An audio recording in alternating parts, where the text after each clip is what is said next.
I'm very blessed. I'm very fortunate to come again to Swami, our second and third home. I'm so happy. So when the information was passed that New Zealand devotees will be traveling to Puttaparthi 2025 for Christmas, we said, yes, we are going to take it. And that's when our preparation began. Initially, I gave my name to many of the events, but from that, I found that because of workload, I was not able to get into all of those. So my main focus was Vedam. And my Vedam chanting, I started in 2023 when we came as a Zone 3.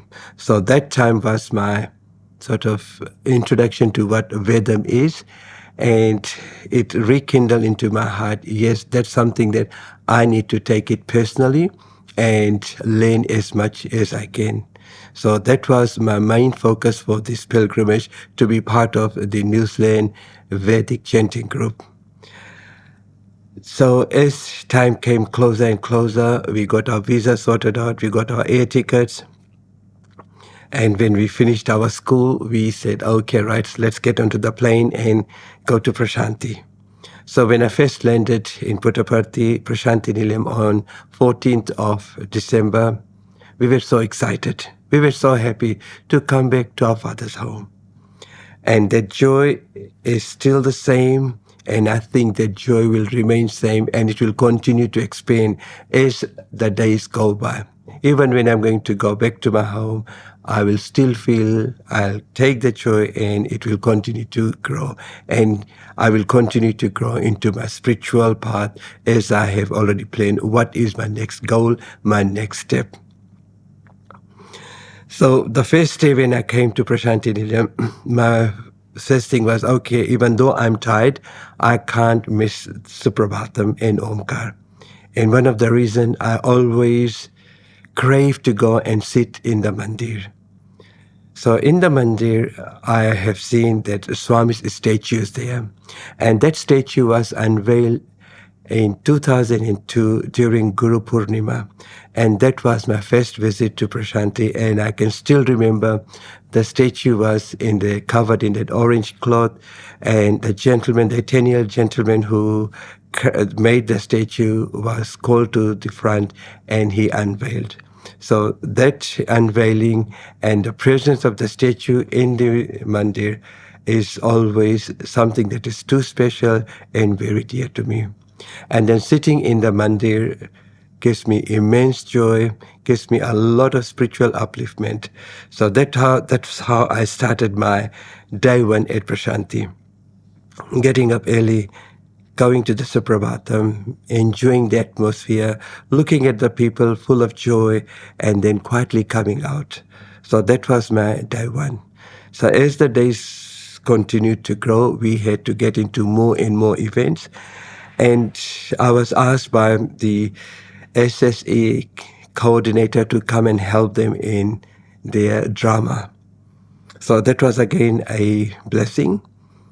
Initially, the kids were quite unprepared because they've traveled from a great distance.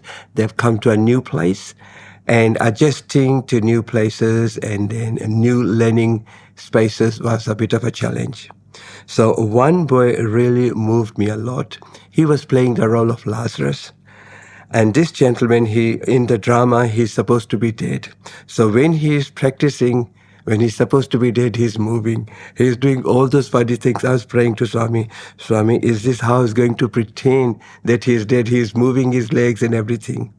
But a day before the actual drama, he perfected himself to 100%. And I said, wow, that is something amazing. It does not happen overnight. And this young boy was actually sick a day before. And everything just came into its fold. The boy did amazing. And the whole group, the children's drama was a great success. Everybody enjoyed, the adults, the teachers, the audience, and the whole world who were watching online. And part of this pilgrimage, we were blessed. We were very fortunate. Sai arranged us to go to Sai Shruti. I found it very, very and recharged my battery more than I had before. Sai Shruti, when I went inside, the photo of Swami, I just couldn't stop looking at it, constantly staring. I said, I haven't seen that picture of Swami before. And I just kept looking and kept looking. And as I was doing this staring of Swami's picture, the two elder brothers, they brought Swami in. And as they brought Swami in, I could feel Swami coming with them. And then slowly, when the gown was placed on the stage, that feeling sort of slowly dissolved and vanished. The next day, when it was time for us to depart, before we depart the place, the brothers who brought the gown had to respectfully retain the gown to Swami's room. And as the brothers were taking the gown, I could again feel Swami going. And as he was going, I could feel the sadness as if Swami has just finished the darshan and he's retiring into his room. And that feeling, I think, will remain in my heart for the rest of my life. I'm so happy. I'm so blessed, so peaceful when I relive those two amazing moments while at Sai Shruti, Kodaikanal. Kodaikanal. You have had the chance to actually see Swami in person when Swami was there, because you have come in 2002. You have had that opportunity to treasure those memories. Yes, so the 2002, when a group of us from Fiji came, we landed quite early hours of that day. And by the time we reached Prasanthi, it was Darshan time. So the first thing I heard was the Darshan music. I don't know what music was playing. And then I could see the whole crowd, 15,000 people, just facing in one direction. And then because everybody was looking in that direction, I said, let me also look in that direction. And in 10, 15 seconds or so, I saw the orange figure. And that orange figure kept coming closer and closer. And then Swami took a turn and then he went onto the stage. So that was my first darshan of Swami from about 100 meters. And then after that, we went and did all our accommodation sorting out, getting few things from the grocery shop because we needed few things. And then afternoon, the same day, we came and sat for darshan. When Swami came, to me it was just a person in orange gown. That's all I felt. And that feeling remained throughout the 10 days I stayed in Prasanthi. Even though I was given the chance to go to the Hillview Stadium where the inauguration took place, Swami came very close. Still the feeling was same, a person in orange gown. So we used to come to Darshan every day, that 2002. We just sat with the other crowd, looked at Swami whenever he came for Darshan. Only thing I did practice was, because before I came, I've read that Swami has said, after I have given my darshan and I've gone, do not talk, remain quiet. Try to stay as quiet as long as you can. And that's what I did every time I came for darshan in 2002. And perhaps that energy that Swami gave me was something I realized a little later. So after the pilgrimage 2002, when I went back to my home country, when I went home, I talked a lot about Swami, who he is, how much love he gave us, how much joy we got. And then after this brief description, the following week, our center in Fiji, Reiki, we were asked to come and talk about our experience to Prasanthi. And that Sunday afternoon, I spoke for about half an hour, and I gave everything I had brought with me from Prasanthi. In that half an hour's time, at the end of that half an hour, I felt I had drained all the energy, all the love that I had in me. I have distributed to about 35 people who are sitting in that hall. So after that, I felt like a normal person who I was before I went to Prasanthi. And then the craving was always there. I did want to come. In 2003, I applied for another leave to come to Prasanthi. Everything was granted, but something happened. I did not get the ticket. So the next journey took place in 2008 and 9 when the New Zealand group were given the opportunity to come and present the choir. So in that choir, we were prepared for 8 songs, but our choir conductor said, let's have one extra song in case his Swami asks. So the day, 7th of January 2009, when we were given the green light, yes, the New Zealand choir team is going to present the choir at Sai Kulant Hall. We were super excited. We were again very, very happy that, yes, this is the time we are going to go and sit near Swami. So after the 8th song, Swami called the choir conductor. I don't know what conversation took place. And as the conversation stopped, Swami gave a very nice, loving smile to the conductor and to the rest of the team. And that smile that he gave on 2009, I can still feel it. And whenever I feel that I need to relive that moment, I go back and watch the DVD. It's about 3 seconds of that smile, and that smile that Swami gave, I don't think I've ever seen that smile. So that smile again has taken me to another level that this is my Swami, and I need to look at him in everything. And after that, our choir session finished. That night, nobody slept, just a couple of hours because we were so excited. We were so happy. And then the next day came. Most of us had time to pack up and then go back to our country. So my flight from Bangalore to Mumbai, that was an incredible journey. As soon as I sat on that Kingfisher plane, tears started rolling. And it continued for the 20 or 25 minutes. The cabin crew came and asked me, can we help you, say? What happened? I said, no, it's just all right. I've just left my family and I'm going home. And when I reached home, after 3 years, that tears told me silently that that was the time I was going to, or I've seen Swami for the last time. So it took me about 16 years to gather the courage and come back again in 2023 as Zone 3. And that's the time that energy came back again that I need to pick up Vedam. So I was at a, can say, emerging, and gradually from that emerging state of learning Veda, I became a beginner. And today I'm at a developing stage where I need to look at the words to be able to recite the Vedam. My next goal is to be able to recite without looking at the words.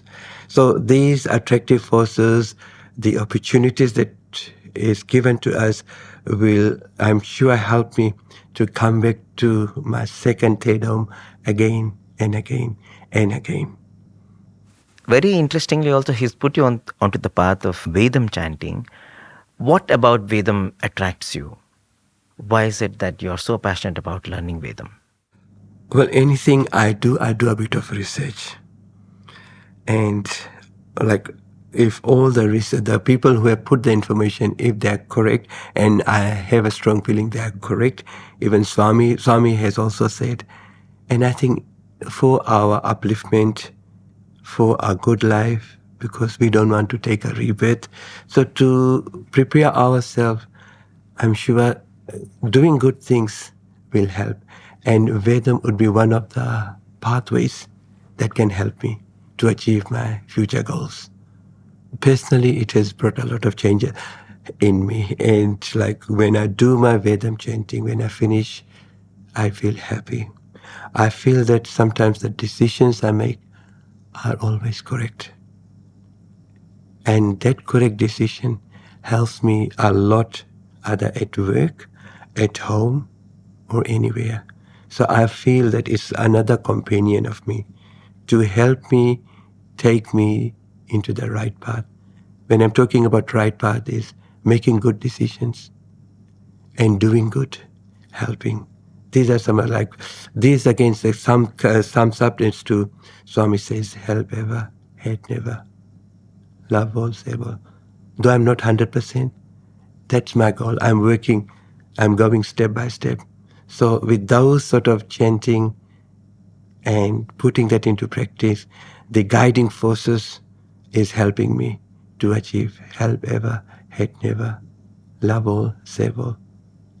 At home, Monday to Friday, 7 days I'll do it personally. And then working days, at least 3 times or 2 times I'll listen in the car. So all this helps me. And if I don't listen to this, I will feel that I've missed something. And there'll be a craving. And that craving sort of has been growing and growing and growing. So 2002, you had your darshan of Swami, but you had known Swami much before that, right? I have only known Swami because when I was 3 to 4 years, my maternal aunts who had already been to Puttaparthi, they would bring pictures.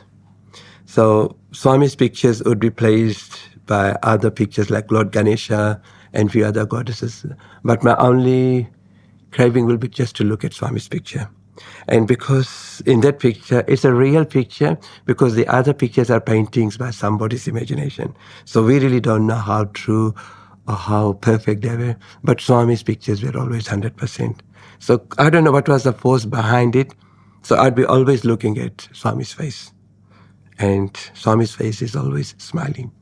And could be that was the first connection.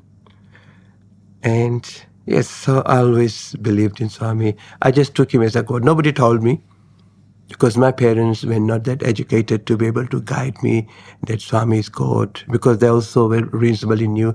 In the 60s, that's when the message of who Swami is was slowly getting into the Fiji Islands.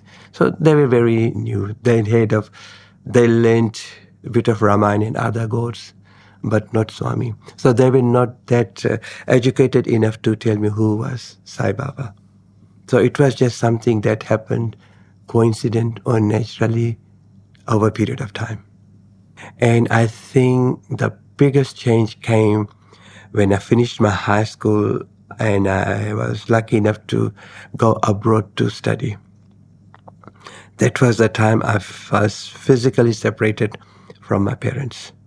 And being the youngest in the family, I was given an opportunity where I had to do no work. Everything was done for me.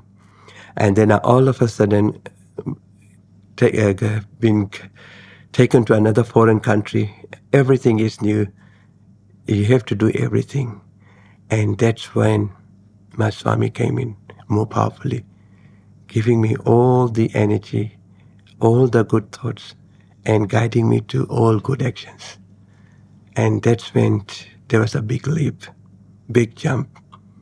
And by then I started reading all Swami's books because in that country they had amazing collections of Swami's books. I don't know how many times I've read Satyam, Shivam, Sundaram, volumes 1 to 4. I don't know how many times I've read that. And so many books of Swami, whenever I had free time, I would just sit and read. And as I'd be reading, tears will flow. So my lot of connections started that time. Reading, singing bhajan, listening to bhajans.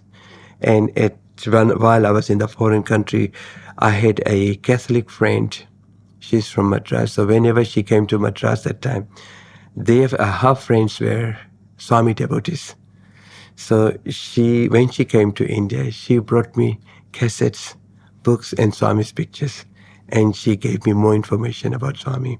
So that's when the whole thing started to accelerate. and it is still going on. And you being a teacher, you have the opportunity to share these beautiful learnings with youngsters. How has that experience been? I always enjoy doing that. And instead of using, because if you're teaching in a state school, we are not allowed to use God's name or anything. So I will find a synonym to the value Swami talks on, and I'll use that. And instead of using the gods or say Indian names, I will modify to the local names so the kids will understand. And they are very tuned into it. And then I used to even do silent meditation in the classrooms, which is very foreign to them. And the days, if I forget, they will ask me, can we do meditation? Oh, They will remind me. So I won't do it to the whole school. So from the 5 classes I would teach, I will just experiment one class. And I see that, yes, they take it.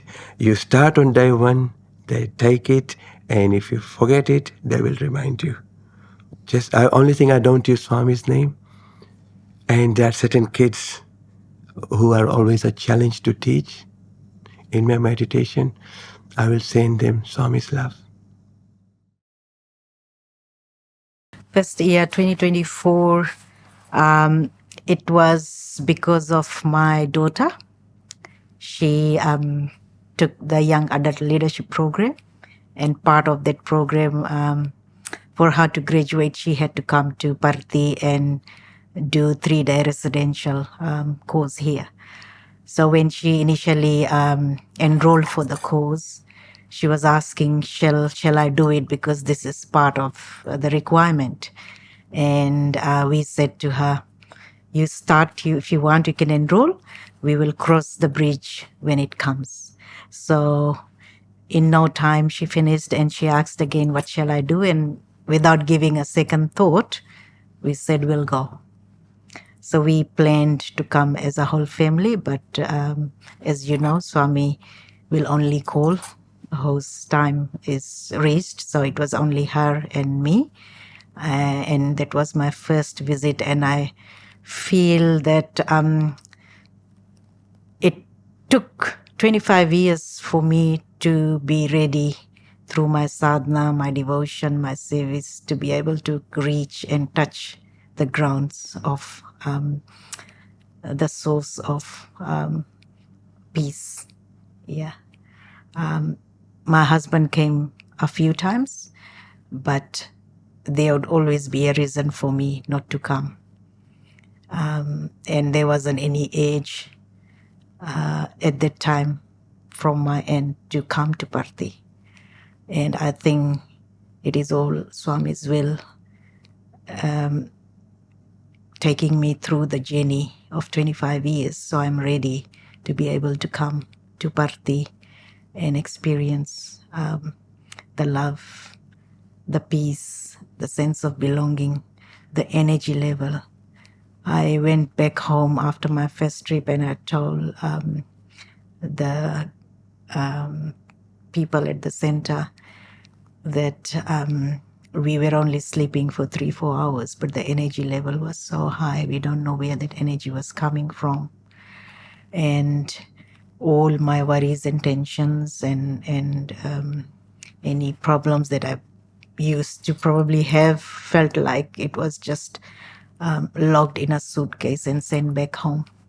So everything was so peaceful when I came here for the first time, and it just felt like you are in a different part of the world, a happy place, and that this is your home. This is your home. And since then, I was urging to come back. And when this pilgrimage came up, we didn't give a second thought. We said, we'll go. Wow. So you said 25 years in the making. For the first time you had the opportunity to breathe the air of Prasanthi. Take us back to that journey. So coming from a non-Sai family into a family who only knew Sai wasn't an easy transition. I, as an expectation, as a daughter-in-law, as a wife, I followed the rituals and the prayers that was happening, but there was no connection. Still at the back of my mind, I was thinking of the Lord and Lordesses that we used to pray back home. But then as time went by, got used to it, slowly getting into that habit of praying. And then there were some instances which probably enlightened me and made me think that, yes, there is some sort of power in this particular individual that we are praying. And then it was later in my life. So I started slowly getting to know Swami by reading and watching his videos, because I knew that this is the way forward. I don't have a choice. So I have to surrender myself to Swami. So I started reading, I started watching his videos. It wasn't until I had that experience which really connected me to him, which I will share. I won't mention the name, but I will use, let's say, Mr. A. Mr. A got sick, very sick. All of a sudden, it wasn't like a sickness, which was a prolonged sickness. So got really sick and was taken to the hospital, and the hospital didn't know what was the cause of the sickness. So they gave some medication and said that this person will need to be referred to the specialist for the actual diagnosis. And specialist appointments normally takes ages, but because it was at a critical stage, we got to see the specialist in a couple of days. I think second day we got a call to say that you need to come. So we went to the specialist, and the specialist looked at all the results, and then he said, you have got two options. And we were given two options. Both the options had high risks. So he said, you don't have to make a decision now, but I'll give you a week to think about it, of what option you want to take. So either option 1 or 2, both involved high risks. And he said, in the meantime, so it doesn't get worse, take this medication. So Mr. A, we came back home, and Mr. A started taking medication. That night, as I usually do, just to unwind myself after doing my housework, I sat down and I was watching bhajans on TV, the bhajans that Media Center plays. So that's a way of unwinding. So I was watching the bhajans, and in that bhajan comes Swami, the full face of Swami, and it felt like he was staring at me. And that's when tears started rolling my eyes, and a prayer came from my heart. And I said to Swami, I'm helpless. I don't know what to do. It's up to you to make the decision of whatever. I'll leave everything to you. So it was a total surrender. And that prayer just came from my heart. I wasn't talking. It was a prayer from my heart. And tears were rolling down my eyes. Felt like Swami was looking at me. And so after that, I went back, slept, and a week passed by. So before we could go for a second specialist appointment, we had to do another tests with Mr. A day prior. So we went back, we did the test, and went back for our second appointment. So the specialist showed us both the results for the week before and the result for the day before our appointment. And you won't believe, the first thing he said was, it's a miracle. He said, I don't believe this. He said, the results that you look at the week prior and the one that you have just done is perfectly fine. There's nothing wrong. If someone looks at this result, they won't believe that it is for the same person. He said, everything has gone back to normal. And in his mind, he said, looks like the medication is working perfectly on this person. No need for any decisions around what to do next. And I was sitting there smiling because I know the invisible hand that has been working. It wasn't the medication, but it's Swami who heard my prayers. I was overjoyed. Tears started rolling down my eyes. So that's when I felt that connection. That was the first time that I felt that connection, and it reminded me that he's the doer. He's the one who does everything, and what total surrender means, because I never knew. Like every time my parents would say, pray from your heart. And I didn't know what that meant until that day when I prayed from my heart and I totally surrendered to him, saying that I'm helpless. And it's now up to you to decide what you want to do. So that was my connecting moment with Swami. And I think ever since then, it changed me personally as to be part of his mission. I want to be part of his mission and be someone who can spread his message of love and service to the community. So I started involving more in my center activities and started taking some roles. So I'm a ladies coordinator in my center activities, and we try to do the service activities where appropriate, and it brings a lot of joy doing that, being small but meaningful part of Swami's message of love and service to the humanity. And it also brought about that spiritual growth in me and gave kind of a purpose of life of, not living just for you, but living for others as well by living his message of love all, save all. I was born with what you call as a tangled veins in my brain. And at the age of 24, it was about 1994, it suddenly burst. And what had happened was the blood flew through my brain inside. While doing so, it damaged a lot of things inside the brain. Though I ended up in hospital and went through surgery. And the surgeons at the time did say that we'll clip the nerves to avoid from any further bleeding.